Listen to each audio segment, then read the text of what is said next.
पश्चिम बंगाल चुनाव के नतीजे आने में अब 36 घंटे से भी कम का वक्त बचा है। 4 मई को साफ हो जाएगा कि बंगाल में ममता राज चलेगा या फिर मोदी का कमल खिलेगा। ममता बनर्जी 200 सीट जीतने का दावा कर रही हैं, तो शुभेंदु अधिकारी बंगाल में बीजेपी सरकार बनाने का दावा कर रहे हैं। लेकिन नतीजों से पहले बंगाल में सियासी पारा हाई है। फाल्टा विधानसभा के लोग सड़क पर उतर आए।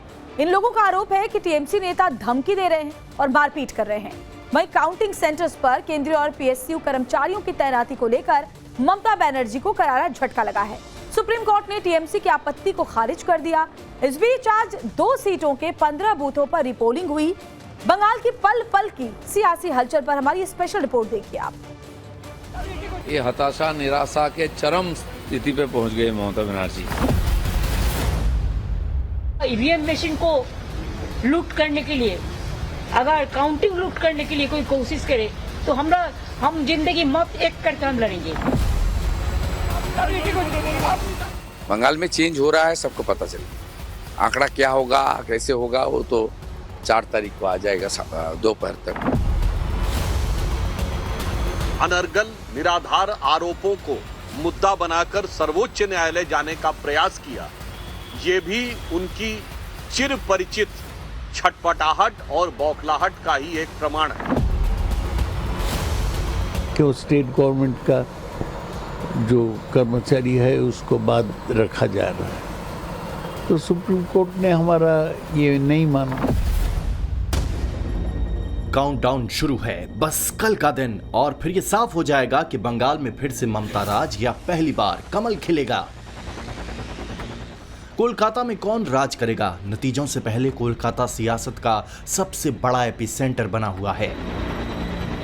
कोलकाता में जबरदस्त हलचल है। बंगाल में अविश्वास और आशंकाओं के बीच नतीजों का आकलन हो रहा है। इस बीच आज 2 विधानसभा सीटों के 15 बूथों पर फिर से वोटिंग हुई।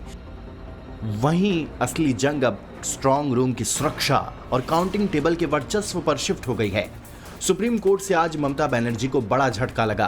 कोर्ट ने अपने फैसले में क्या कहा उसे आगे बताएंगे, लेकिन पहले देखिए कि दक्षिण 24 परगना में कैसे भय का माहौल बना हुआ है, कैसे नतीजों से पहले लोगों को धमकियां मिल रही है। स्थानीय लोगों का आरोप है कि टीएमसी के नेता उन्हें धमका रहे हैं। देखिए इधर ये जो झंडा है, एक ही आदमी पार्टी का झंडा है, तो मतलब ये है इधर सब टीएमसी है, तो फिर भी क्यों हिंदू लोगों को देख के उसका घर में घुस के उसका माँ बेटी के साथ क्यों छेड़छाड़ किया जा रहा है? अब बच्चा लोगों को उठा के बोल रहा है काट देंगे, बोटी काट देंगे। कौन धमकी दे रहा है? इधर प्रधान इस्राफिल चकदार और उसका पूरा टीम, मतलब इधर जहांगीर बहिनी, ये सब ऐसा कर रहा है। वोट तो चले गए, मगर 2 दिन हो गया। 2 दिन में जहांगीर खान का वो जो आदमी है वो हर दिन जाके हर बाड़ी से जाके धमकी दे रहे हैं, मार रहे हैं। रात को आऊंगा, कहते आकर काट डालूंगा, ऐसे कह रहे हैं। ऐसा बोला? सीआरपी यहाँ पर है, हमारे घर पे तो नहीं है। यहाँ बहुत सारे रास्ता है, कहाँ से आएगा हम कैसे जानेंगे? सीआरपी तो यहाँ खड़ी है रास्ते पर, हम तो गांव के अंदर है, तो आकर तो हमें तो काट डालेंगे, तो हम डर नहीं रहेंगे। हम डर रहे हैं, वो लोग वोट लग रहा है कि वो हार जाएंगे, हम बीजेपी के लिए इसलिए हमें मार रहे हैं। रोड पर लेटाकर 30 लोग ने मारा है, आँख सुझा दिया, कान पूरा सुझा दिया है। आपके पति को? मेरे पति को धमकी दिया जा रहा है कि वो क्यों नहीं कर रहा है मेरे साथ पार्टी। मारपीट और धमकी का लोग विरोध कर रहे हैं और सुरक्षा की मांग कर रहे हैं। टीएमसी को वोट दिया था, फिर भी हम पर हमला किया है, हमको काट डालेगा, मार डालेगा, हमको घर से निकाल दिया गया था। इस्राफिल चकदार है, इस्राफिल चकदार हमका प्रधान है। आपको धमकी किसने दिया? हमको ने, हमारे ग्रामवासी को। किसने दिया? इस्राफिल चकदार। वो कौन है? यहाँ पे जीपी के प्रधान है। टीएमसी के नेता है? टीएमसी के नेता है। अभी आप लोग क्या कर रहे हैं? हमको इस्राफिल को गिरफ्तार चाहिए, हमको सुरक्षा चाहिए, महिला को सुरक्षा चाहिए। इस बीच टीएमसी को सबसे बड़ा झटका देश की सबसे बड़ी अदालत यानी सुप्रीम कोर्ट से लगा है। काउंटिंग सेंटर्स पर केंद्रीय और पीएसयू कर्मचारियों की तैनाती के खिलाफ टीएमसी की आपत्ति को खारिज कर दिया। सुप्रीम कोर्ट ने साफ अपने फैसले में कहा कि ये नियमों के खिलाफ नहीं है। जस्टिस पीएस नरसिम्हा और जस्टिस जॉय माल्य बागची की स्पेशल बेंच ने साफ कहा कि इस मामले में दखल देने की कोई जरूरत नहीं है। चुनाव आयोग अपने अधिकार क्षेत्र के भीतर काम कर रहा है। ये चुनाव आयोग का अधिकार है, इस पर अलग आदेश की जरूरत नहीं। जिस प्रकार से तृणमूल कांग्रेस ने अनर्गल निराधार आरोपों को मुद्दा बनाकर सर्वोच्च न्यायालय जाने का प्रयास किया, ये भी उनकी चिर परिचित छटपटाहट और बौखलाहट का ही एक प्रमाण है। विगत 10-12 वर्षों में भिन्न भिन्न न्यायालय के स्तरों पर लगभग 80 बार से अधिक टीएमसी कोर्ट जा चुकी है और हर बार उसे मुंह की खानी पड़ी। सर्वोच्च न्यायालय ने भी आज स्पष्ट रूप से संवैधानिक दृष्टि से किसी चुनावी प्रक्रिया में हस्तक्षेप करने से की तृणमूल कांग्रेस की याचिका खारिज कर दी। तो मैं ममता जी से कहना चाहता हूं, आज भरोसे का सवाल आपके खुद के ऊपर है। दरअसल काउंटिंग सुपरवाइजर और असिस्टेंट के तौर पर केंद्रीय कर्मचारियों की नियुक्ति को टीएमसी ने सुप्रीम कोर्ट में चुनौती दी थी। टीएमसी का तर्क था कि राज्य के कर्मचारियों को बाहर रखना नियमों के विरुद्ध है, लेकिन कोर्ट ने साफ किया कि निष्पक्षता के लिए केंद्रीय और राज्य दोनों ही अधिकारियों की नियुक्ति का विकल्प खुला है। टीएमसी की ओर से वकील कपिल सिब्बल ने मोर्चा संभाला, लेकिन उनकी तमाम दलीलों के बावजूद सुप्रीम कोर्ट ने चुनाव प्रक्रिया में दखल देने से इनकार कर दिया। हमारा सुप्रीम कोर्ट में पिटीशन ये था कि केवल क्यों सेंट्रल गवर्नमेंट का एम्प्लॉय को काउंटिंग सेंटर में अपॉइंट किया जा रहा है, क्यों स्टेट गवर्नमेंट का जो कर्मचारी है उसको बाद रखा जा रहा है। तो सुप्रीम कोर्ट ने हमारा ये नहीं माना, मांग नहीं माना। सुप्रीम कोर्ट में कोई भी जा सकते, लेकिन बंगाल में सत्तारूढ़ पार्टी जो है टीएमसी, उनकी जुबान से धर्म की कहानी ना सुनाए तो बेहतर होगी। क्योंकि बंगाल में हमारे तजुर्बे ये कहते हैं कि लगातार पंचायत चुनाव से लेकर नगर पालिका से समव्यय और यहाँ तक भी सेल्फ ग्रुप चुनाव में भी नामांकन भरने नहीं दिया जाते। पुलिस और तृणमूल के गुंडों एक साथ मिलकर चुनाव में किसी विपक्षियों को शामिल होने की रास्ता बंद कर देते हैं। चुनाव आयोग ने स्पष्ट किया है कि वहां राज्य का एक कर्मचारी भी अनिवार्य रूप से मौजूद होगा। इससे पहले कोलकाता हाईकोर्ट ने भी टीएमसी की मांग को खारिज कर दिया था। हाईकोर्ट ने भी अपने फैसले में साफ किया कि मतगणना पर किसी प्रकार का हस्तक्षेप नहीं किया जाएगा। टीएमसी का जोर सड़क से स्ट्रांग रूम तक दबाव बनाने पर है। खुद मुख्यमंत्री ममता बनर्जी मोर्चा संभाले हुए हैं। गुरुवार की रात करीब 4 घंटे तक धरने पर बैठने के बाद दीदी ने कार्यकर्ताओं को अलर्ट रहने का फरमान सुनाया है। आज फिर ममता ने टीएमसी नेताओं के साथ बैठक की है। पॉलिटिक्स में रोज चलेगा, झगड़ा भी चलेगा, लेकिन हम तो ये नहीं चाहते हैं कि लोकतंत्र को वोट जबरदस्ती दखल किया जाए। इतना एट्रोसिटीज हुआ, इतना टॉर्चर हुआ, हमारा एजेंट को इतना अरेस्ट किया, इतना वन साइडेड हुआ, उसका बाद भी अगर ऐसा ईवीएम मशीन को लूट करने के लिए, अगर काउंटिंग लूट करने के लिए कोई कोशिश करे तो हम जिंदगी मत एक करके हम लड़ेंगे। और हम सब कैंडिडेट, सब चीफ इलेक्शन एजेंट को, जितना भी पार्टी है, सबको बोलते हैं आपका हक है, आप देखभाल कीजिए। गुरुवार को स्ट्रांग रूम के बाहर हंगामा और ममता के आदेश के बाद तृणमूल कांग्रेस के कार्यकर्ता उन सभी स्ट्रांग रूम्स के बाहर मुस्तैदी से डटे हैं जहां ईवीएम्स रखी हुई हैं।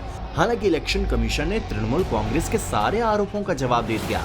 चुनाव आयोग साफ कर चुका है कि कहीं कोई गड़बड़ी नहीं हुई। इसके बाद तृणमूल कांग्रेस के नेताओं का एक डेलीगेशन चुनाव आयोग से भी मिला।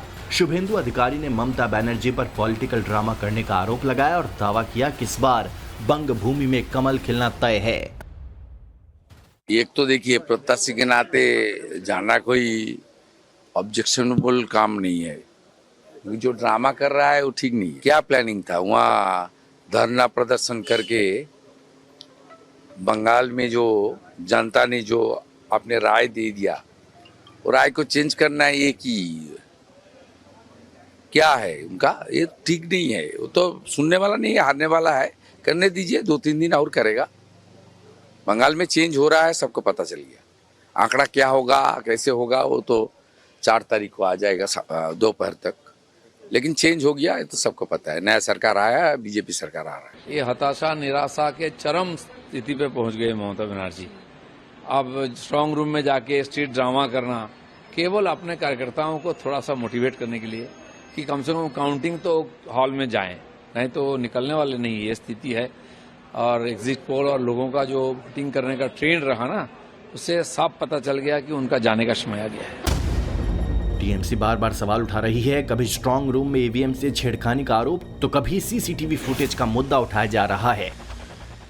जो पोस्टल बैलेट द्वारा वोट दिए हैं, वो ट्रंक सुबह 4 बजे आया, लेकिन राजनीतिक दल का कोई भी प्रतिनिधि भी नहीं था, लेकिन उसको एक कमरे में रखा गया जिस कमरे में सीसीटीवी भी नहीं है, और वो सीसीटीवी नहीं है तो उसकी तस्वीरें नहीं दिख रही हैं। तो इस पर जब पूछताछ हम लोग किए सुबह ही सुबह, तब बोला गया कि सीसीटीवी कुछ देर में लगेगी। तनाव को देखते हुए प्रशासन ने सख्ती की नीति अपनाई है। स्ट्रांग रूम के बाहर सुरक्षा बलों का कड़ा पहरा है। अति संवेदनशील इलाकों में बीएनएसएस की धारा 163 लागू है। स्ट्रांग रूम के 200 मीटर के दायरे में किसी भी तरह के जमावड़े, रैलियों या धरने पर नो टॉलरेंस की नीति है। चप्पे चप्पे पर पहरा है ताकि ईवीएम की सुरक्षा अभेद रहे। टाइम्स नाउ नवभारत की टीम इस वक्त कोलकाता में मौजूद है और मैं उस स्ट्रांग रूम के बाहर मौजूद हूं जहां पर 30 अप्रैल को अचानक टीएमसी के नेता और खुद मुख्यमंत्री जो है ममता बनर्जी आती हैं और यहां पर ईवीएम की जो सिक्योरिटी और सेफ्टी है उस पर सवाल खड़े कर देती हैं। लेकिन ग्राउंड रियलिटी क्या है, हकीकत क्या है, ये जानने के लिए हम ग्राउंड जीरो पर हैं। और देखिए किस तरीके से जब ये कंप्लेन आई उसके बाद जो पैरामिलिट्री फोर्स के जवान हैं वो स्ट्रांग रूम के बाहर तैनात किए गए हैं और इस तरीके से हैवी सिक्योरिटी है यहां पर। और इस तरीके के एलिगेशन को चुनाव आयोग ने कंप्लीटली नकार दिया है कि किसी भी प्रकार की कोई गड़बड़ी जो है वो स्ट्रांग रूम के बाहर नहीं हुई है। और जवान जो है 24/7 जो है वो ईवीएम की सिक्योरिटी और सेफ्टी में यहां पर कोलकाता पुलिस के साथ डिप्लॉय हैं। काउंटिंग के लिए चुनाव आयोग ने खास इंतजाम किए हैं। ईसीआई ने 165 एडिशनल काउंटिंग ऑब्जर्वर और 77 पुलिस ऑब्जर्वर तैनात किए हैं। इनकी तैनाती का उद्देश्य मतगणना को सुरक्षित, शांतिपूर्ण, भयमुक्त और पारदर्शी वातावरण में संपन्न कराना है। ये नियुक्तियां संविधान के अनुच्छेद 324 और जन प्रतिनिधित्व अधिनियम 1951 की धारा 20B के तहत की गई हैं। अतिरिक्त काउंटिंग ऑब्जर्वर उन 165 विधानसभा क्षेत्रों में नियुक्त किए गए हैं जहां एक से अधिक काउंटिंग हॉल है। पुलिस ऑब्जर्वर काउंटिंग सेंटर के आसपास सुरक्षा और कानून व्यवस्था की निगरानी करेंगे।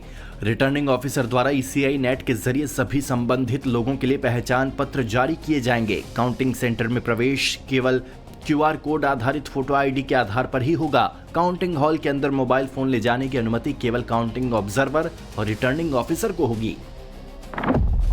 इस बीच आज 2 सीटों के 15 बूथों पर फिर से वोटिंग हुई। मगरहाट वेस्ट के 11 और डायमंड हार्बर के 4 पोलिंग सेंटर्स पर दोबारा वोट डाले गए।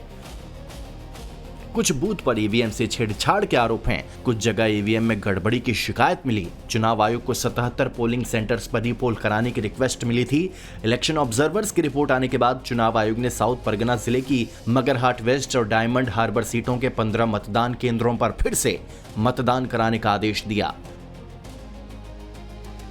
इस दौरान टीएमसी और बीजेपी के सपोर्टर आपस में भिड़ गए। बीजेपी सपोर्टर का आरोप है कि टीएमसी के लोग उन्हें मतदान करने से रोक रहे थे। मगरहाट सीट पर बीजेपी से गौर सुंदर घोष, टीएमसी से शमीम अहमद मुल्ला और आईएसएफ से अब्दुल अजीज अल हसन की टक्कर है। तो डायमंड हार्बर सीट पर बीजेपी के दीपक कुमार हालदार की टीएमसी के पन्नालाल हालदार से टक्कर है।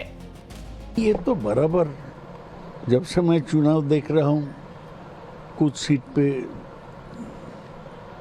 रीपोलिंग होता है, वो कुछ खास नहीं।